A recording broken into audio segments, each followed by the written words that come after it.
Sony State of Play, May 2024. Let's see, there it is. Get that downloading again. All right, that should be done soon. So, Concord, I really need to just stop assuming that each video is the last video for a while. Let's just assume this is gonna be an ongoing thing. I'm gonna keep the file this time. I'm not gonna delete it again. I'm just gonna hold on to it. So there is a rumor going around. It was all started. Basically, there was an ex-games journalist who talked to a Concord dev, and that Concord dev spilled a lot of beans. The validity of said beans is kind of in question, but I suppose we'll talk about that in a minute. Let's just kind of go over what this person said. Kind of roughly to sum it up, this person claimed that Concord cost Sony $400 million. It's a lot. You hear that number and your eyes kind of bug out of your head.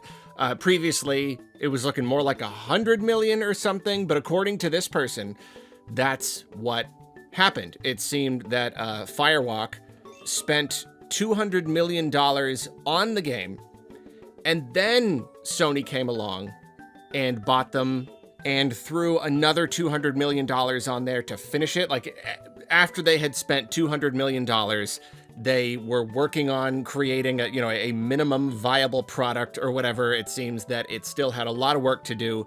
So this person claims that Sony spent another $200 million just finishing it. So that's the claim. And they go on to talk about other stuff too, about how there was a total like toxic positivity environment kind of thing going on when developing the game, where nobody could say anything critical about it, and everyone was super duper excited. The upper executives, there's like one guy in particular, who is it? Herman Hulst, one of the co-CEOs of PlayStation. They say this game was like his baby, and he was saying this is gonna be the next Star Wars. He's saying this Concord was supposed to be the future of PlayStation. Everybody was just completely convinced that it was just gonna be a massive, massive thing. And you know what?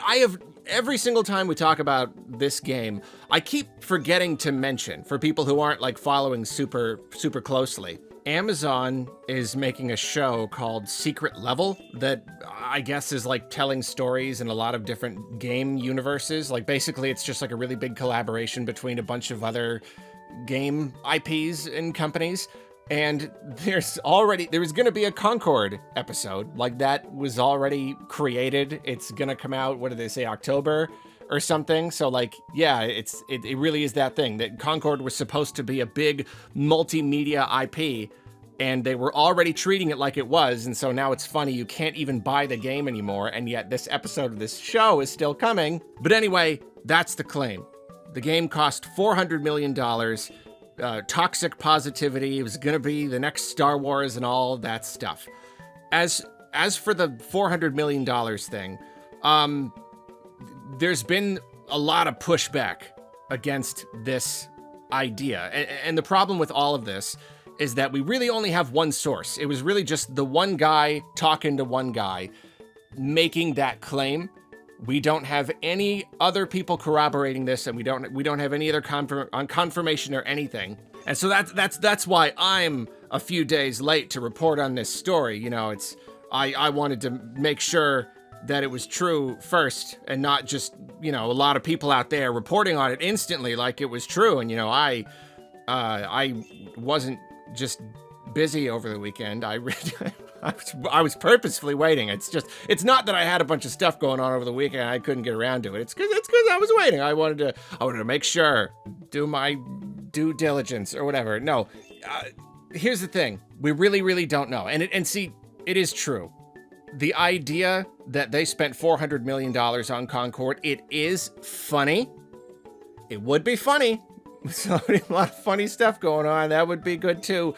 But it's true that seems a little bit unrealistic. And as a lot of people are pointing out, that is a lot. And it's true that like these kinds of multiplayer games, they are expensive, but when you just like look at the amount of content that was created and you compare it to a lot of other like big open world single player games or whatever, it is a little bit hard to believe that they would have spent that much.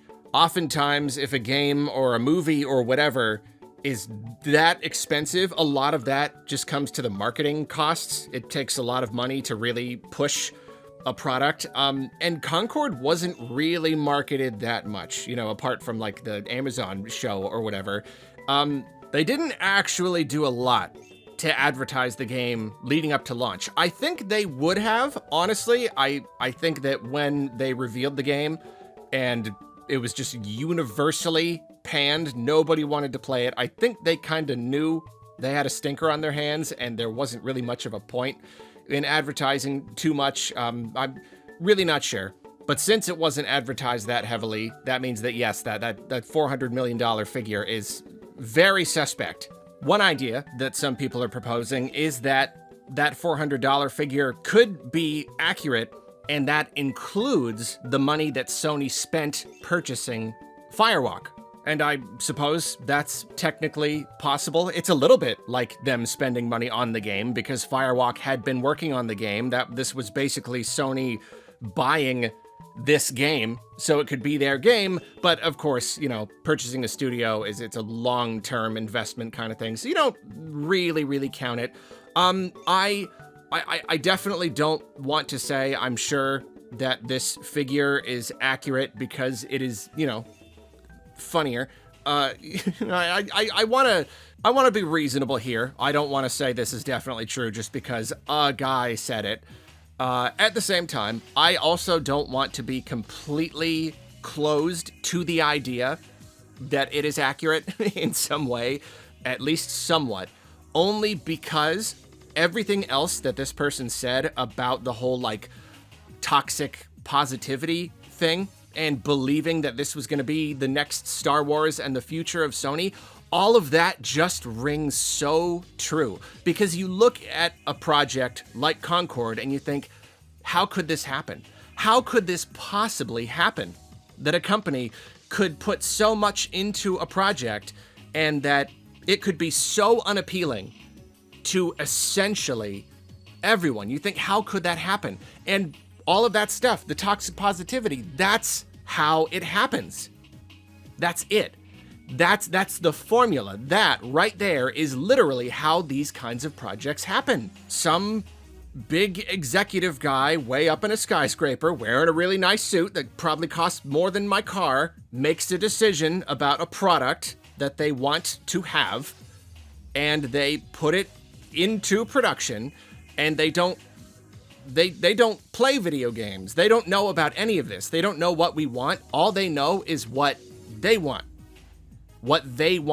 to happen. All they see is trends to chase. All they see is boxes to tick, you know, and they think that putting all of this, I mean, that's why it's such a big thing. Game budgets are just getting bigger and bigger and bigger because everyone thinks, oh, the more we spend on this thing, then that means that it's a big thing and everyone is really going to love it. And ultimately, you don't recognize that this product has no value.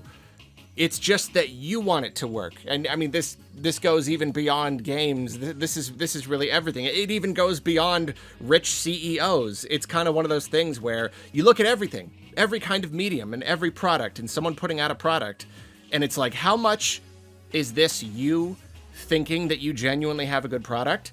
And how much is this you wanting people to want your product? You know what I mean? Like, how much is this just you saying, this is the thing I made, and therefore I have to assume that it's good and everyone wants it, when sometimes it's just not. So all that to say, it just sounds right. That's how this kind of thing happens. A CEO guy with dollar signs in his eyes wanting to create the next Star Wars, wanting to create the future of Sony, wanting to create this online game as a service thing, and wanting it to generate billions of dollars in revenue, wanting it to be the future of their company, but not knowing how to do it, just wanting it. It's the only way you can get a flop on the level of Concord. So, and I also recognize that like budgets have gotten so absurdly huge. Other first-party Sony games, when I see how much money they're spending on these things, like it makes me sick. I feel sick to my stomach when you look at how much like Spider-Man 2 or Horizon whatever costs. Just like, oh, it's too much. It's absurd. It's absolutely absurd. They're spending countless millions of dollars just to squeeze that extra little bit of graphical fidelity that no one even really cares about, or just bloating these games and adding on so much stuff and content that it doesn't even really matter. The budgets are getting out of control. So even if $400 million seems completely unprecedented, especially for a multiplayer game with like 12 maps or something, it doesn't even have like a big campaign, it doesn't even have a big open world or whatever, like it's a ridiculous idea, and yet this is a ridiculous time. This is a ridiculous industry, and Sony, as a AAA publisher, is also ridiculous. But that's, I'm not like really trying to, I'm not trying to defend the idea of the $400 million again. It's very possible that it's not true, or again, it included the money used to buy Firewalk or whatever. If it is true, then Sony really has lost it. I mean, I want to say they're cooked or whatever, but like clearly not. They're still selling PlayStations like crazy. They're still doing just fine. That's why they're able to do things like this. But like, no, if that's true, then it is clear that like they have no idea what they're doing. And the people running these companies have absolutely no idea what they're doing. They're flailing here. But if it's not true, if it is true that Concord only cost Sony a measly $100 million, only $100 million, $0.1 billion, whatever, then that's still pretty darn absurd, isn't it? Boy, this game though, this whole story, it's really the gift that keeps on giving. I mean, you're not wrong, any of you who are saying Arlo's really milking this topic. I mean, like, sure, you could say that, but at the same time, this is genuinely interesting. This kind of stuff fascinates the heck out of me. So like, call me a milker if you must. Don't call me milker, that's weird. But you can say I'm milking it all you want. It is true, but at the same time, I'm gonna keep paying attention to this game. This stuff is just way too interesting.